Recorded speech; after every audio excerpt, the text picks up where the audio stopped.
A Polícia Federal prendeu 3 pessoas na cidade de Ipatinga, Minas Gerais, acusadas de participar dos atos violentos do 8 de janeiro em Brasília. Repórter Felipe Machado.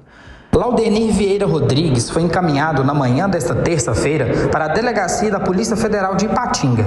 Ele foi preso na 6ª fase da Operação Lesa Pátria, que tem o objetivo de identificar pessoas que participaram, financiaram, omitiram ou fomentaram os atos de vandalismo ocorridos no dia 8 de janeiro em Brasília.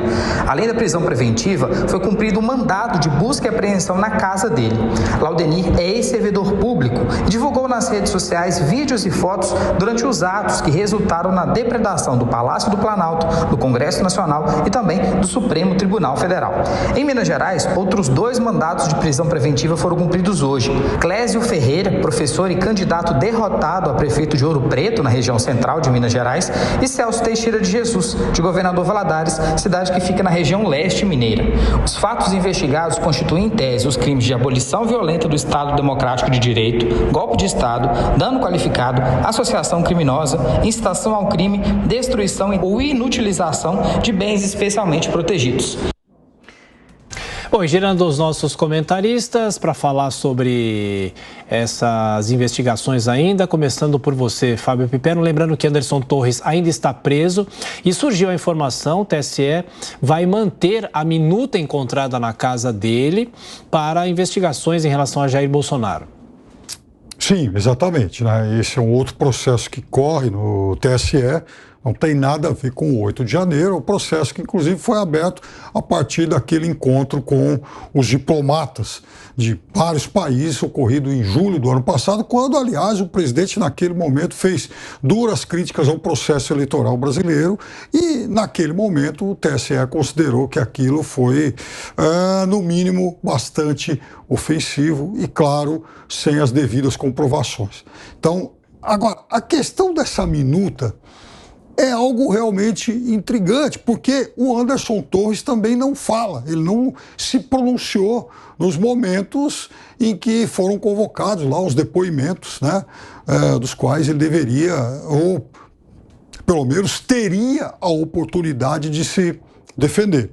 Então, continuam pairando dúvidas sobre a origem desses papéis. E vejam, o presidente do PL, Valdemar da Costa Neto, coisa de 3 semanas atrás, numa célebre entrevista ao jornal O Globo, também falou sobre isso. É que depois, quando foi depois, ele disse, falei demais, era bravata, era modo de dizer e tal, e acabou, de certa forma, recuando. Mas naquela entrevista ele falou, olha, esse tipo de papel chegava para todo mundo, todos nós recebíamos isso. A questão é saber o seguinte, quem é que manda isso? Qual era a intenção e quem foi a inspiração para esse tipo de minuta? Ô, Mota, sobre a Operação Lesa Pátria, que agora então prendeu mais 3 pessoas em Minas Gerais, a pergunta é, a polícia, a justiça estão conseguindo separar aqueles que foram manifestantes dos que foram vândalos, logo criminosos realmente? É uma excelente pergunta, Adriana. É difícil responder essa pergunta, né? A gente não tem elementos ainda.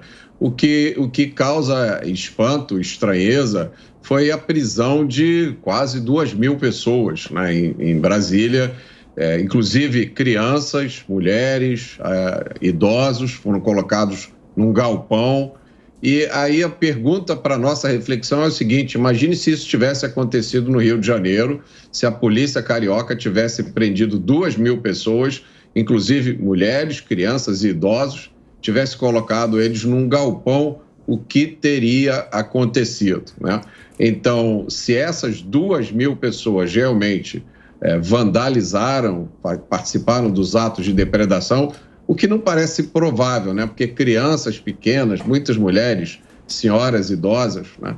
Então, é uma coisa completamente inusitada, sem precedentes, como é também inusitada a velocidade com a qual esse processo avança. Tantos crimes são cometidos no Brasil, crimes violentos, crimes bárbaros, e demoram anos para a justiça resolver. Nós acabamos de ver aqui uma notícia sobre um integrante do PT que teve a sua pena reduzida e, no entanto, esses manifestantes, né, mais quase 2.000 pessoas, estão aí passando por esse processo. Então, é preciso a gente ter a mesma lei valendo para todo mundo. Vale a pena lembrar também que Brasília já viu outros episódios como esses no passado, de pessoas quebrando coisas, depredando, incendiando prédios públicos, manifestações de esquerda, e eu não me recordo de ter ocorrido um processo contra essas pessoas, inclusive exigindo indenização, se eu não me engano, no valor de 20 milhões. Então, essa sua pergunta é muito importante, porque é preciso separar as pessoas que foram envolvidas nos atos de vandalismo, que quebraram, que depredaram. Essas pessoas, não há dúvida nenhuma, precisam responder de acordo com a lei.